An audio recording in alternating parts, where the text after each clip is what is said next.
ನಮಸ್ಕಾರ. ಉದಯ ವಾರ್ತೆಗಳಿಗೆ ಸ್ವಾಗತ. ಮುಖ್ಯಾಂಶಗಳು. ಖ್ಯಾತ ಕ್ರಿಮಿನಲ್ ಲಾಯರ್ ಸೂರ್ಯರವರನ್ನು ರಾಮಸ್ವಾಮಿ ಅಯ್ಯಂಗಾರ್ ರವರ ಕೊಲೆ ಪ್ರಕರಣದಲ್ಲಿ ಬಂಧಿಸಲಾಗಿತ್ತು. ಇಂದು ಹೈಕೋರ್ಟ್ ತೀರ್ಪಿನಲ್ಲಿ ಸೂರ್ಯರವರನ್ನು ಕೇಸಿಂದ ಮುಕ್ತಿಗೊಳಿಸಿ ಬಿಡುಗಡೆ ಮಾಡಲಾಗಿದೆ. ಇಲ್ಲಿಗೆ ಉದಯ ವಾರ್ತೆಗಳು ಮುಕ್ತಾಯವಾಯಿತು. ವಂದನೆ. ಏನ್ರಿ ಇದು? ಮೊನ್ನೆ ಅರೆಸ್ಟ್ ಮಾಡಿ ಇವತ್ತು ಬಿಡುಗಡೆ ಮಾಡಿದ್ದಾರೆ. ಯಾರ್ರೀ ಸೂರ್ಯ? ಸರ್, ಈತ ಒಬ್ಬ great criminal lawyer sir. CBI Jhansi ಅವರ ವರದಿ ಪ್ರಕಾರ ಕೊಲೆಗಳನ್ನು ಮಾಡಿದ್ದು ಲಾಯರ್ ಸೂರ್ಯನೇ. ಆದರೆ ಸಾಕ್ಷ್ಯಾಧಾರಗಳು ಸರಿಯಾಗಿ ಇಲ್ಲದೆ ಇರೋದ್ರಿಂದ ಇವನೇ ಕೊಲೆಗಾರ ಅಂತ ಪ್ರೂವ್ ಮಾಡೋಕ್ಕಾಗಲಿಲ್ಲ. ಬಟ್ ಒನ್ ಥಿಂಗ್ ಸರ್, ಇದುವರೆಗೆ ಸೂರ್ಯ ಯಾರ್ಯಾರನ್ನು ಕೊಲೆ ಮಾಡಿದಾನೋ ಅವರೆಲ್ಲ ಸಮಾಜ ಘಾತಕರೇ ಹೊರತು ಸಮಾಜದ ಉದ್ಧಾರಕರಲ್ಲ ಸರ್.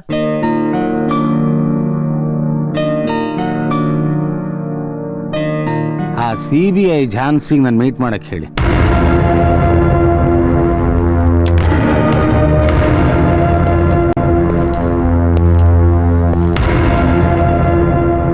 ಗ್ರೇಟ್ ಕ್ರಿಮಿನಲ್ ಲಾಯರ್ ಸೂರ್ಯ ಆಲಿಯಾಸ್ ಬೆಂಗಳೂರಿನ ಡಾನ್ ಆಪಾದನೆಯಿಂದ ಮುಕ್ತಿ ಪಡೆದ್ರು ಎವಿಡೆನ್ಸ್ ಬಿಟ್ಟು ಬಂದಿರೋ ಕೊಲೆಗಾರನ ಥರ ಯೋಚಿಸ್ತಾ ಕೂತಿದ್ದೀರಾ? ಭೀಮನ ರಕ್ಷಣೆಗೆ ಗದೆ ಇತ್ತು, ಕೃಷ್ಣನ ರಕ್ಷಣೆಗೆ ಕೈಯಲ್ಲಿ ಚಕ್ರ ಇತ್ತು. ಸಾಕ್ಷಿ ಆಧಾರಗಳನ್ನ ಅಸ್ತ್ರವಾಗಿಟ್ಕೊಂಡು ಈ ಸಮಾಜದಲ್ಲಿರೋ ಪಾಪದ ಪಿಂಡಗಳನ್ನ ಚೆಂಡಾಡೋ ನೀನು ಒಬ್ಬ ಕೃಷ್ಣನೇ. ಕಾಕಿ ತೊಟ್ಟಿರೋ ನಾನು ರಾಜಕಾರಣಿಗಳು ಸೃಷ್ಟಿ ಮಾಡಿರೋ ರೌಡಿಗಳಿಗೆ ಕಾಕ ಹಿಡಿತಿರೋ ಅಧಿಕಾರಿಗಳ ಮಧ್ಯೆ ಬದುಕ್ತಾ ಕೈಯಲ್ಲಿ ಗನ್ನಿದ್ರು ಶೂಟ್ ಮಾಡೋದಕ್ಕೆ ಅಧಿಕಾರ ಇಲ್ಲ. ರಾಮಸ್ವಾಮಿ ಅಯ್ಯಂಗಾರಿಗೆ ನೀವು ಶೂಟ್ ಮಾಡಿದ ಬುಲೆಟ್ ಇಲ್ಲಿದೆ.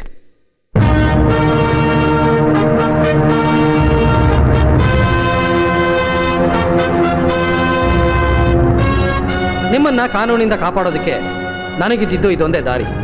ಬುಲೆಟ್ನ ಚೇಂಜ್ ಮಾಡಿ ನಿಮ್ಮನ್ನ ಉಳಿಸ್ಕೊಂಡೆ. ಕಾಕಿ ತೊಟ್ಟಿರೋ ನಮ್ಮ ಡಿಪಾರ್ಟ್ಮೆಂಟ್ ಏನು ಮಾಡೋಕ್ಕಾಗ್ಲಿಲ್ವೋ ಆ ಕೆಲಸನ ನೀವು ಮಾಡಿದ್ದೀರ. ರೌಡಿಸಮ್ ಅನ್ನೋ ವಿಷ ಬೀಜನ ಕಿತ್ತಾಕಿ ಜನರಲ್ಲಿ ಶಾಂತಿ ನೆಮ್ಮದಿನ ತಂದ್ರಿ.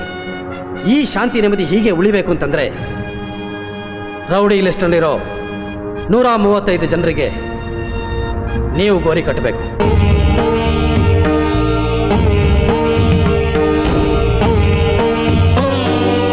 ಕನ್ನಡ ತಾಯಿ ಈ ಮಣ್ಣಲ್ಲಿ ಎಷ್ಟೋ ಜನ ಗಂಡುಗಳಿಗೆ ಜನ್ಮ ನೀಡಿದಾಳೆ. ಆದರೆ ಗುಂಡಿಗೆ ಇರೋ ಗಂಡು ಅಂತಂದ್ರೆ ನೀನೊಬ್ಬನೇ. ಕನ್ನಡ ತಾಯಿಯ ಕಣ್ಣೀರೋರ್ಸಿ ಈ ಸಮಾಜದ ಪಾಪನ ತೊಳೆಯೋ ತಾಯಿ ಕಾವೇರಿ ಮಗ ನೀನಾಗಬೇಕು.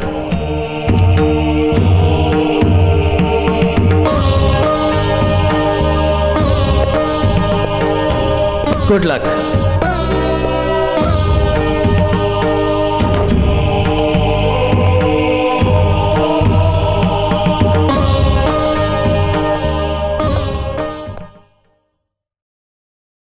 ಸೂರ್ಯ, ಜ್ಞಾನ ಬೆಳಗ್ಸೋ ಕಾನೂನನ್ನ ಕತ್ಲ್ ಮಾಡಿ ನ್ಯಾಯ ದೇವತೆಗೆ ಅನ್ಯಾಯ ಅನ್ನೋ ಸೀರೆ ಉಡಿಸಿ ಮೋಸ ಅನ್ನೋ ತಿಲಕ ಇಟ್ಟು ಸುಳ್ಳು ಅನ್ನೋ ಕಪ್ಪು ಪಟ್ಟಿನ ಕಣ್ಣು ಕಟ್ಟಿ ನಡು ಬೀದಿಲಿ ಕೊಲೆಗಳನ್ನ ಮಾಡಿ ಗೆದ್ದೆ ಅನ್ನೋ ಭ್ರಮೆಲಿದ್ಲ.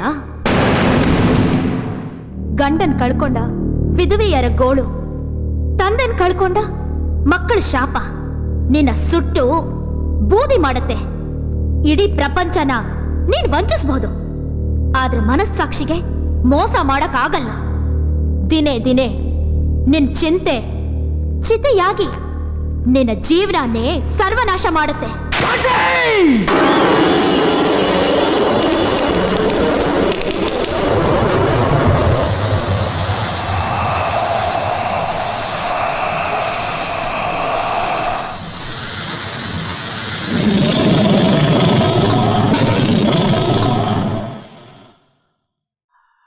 ಕಣ್ಮುಂದಿನ ನನ್ನ ತಂದೆನ ಕೊಂದು ನನ್ನ ಜೀವನನ ಸರ್ವನಾಶ ಮಾಡಿ ಅನಾಥವಾಗಿ ಬೀದಿಲ್ ಬಿದ್ದಿದ್ದಾಗ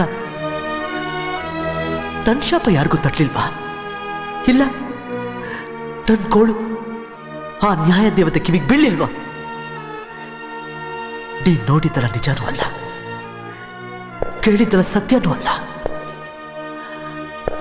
ನಿಷ್ಠಾವಾದ ತಂದೆಯ ವಾತ್ಸಲ್ಯನ, ಆಶಾವಾದಿ ತಂದೆಯ ಮಾತುಗಳನ್ನ ಚಿಕ್ಕ ವಯಸ್ಸಿನಲ್ಲೇ ಕಳ್ಕೊಂಡು ನೋವನ್ನು ಅನುಭವಿಸ್ತಾ ಇದ್ದೀನಿ.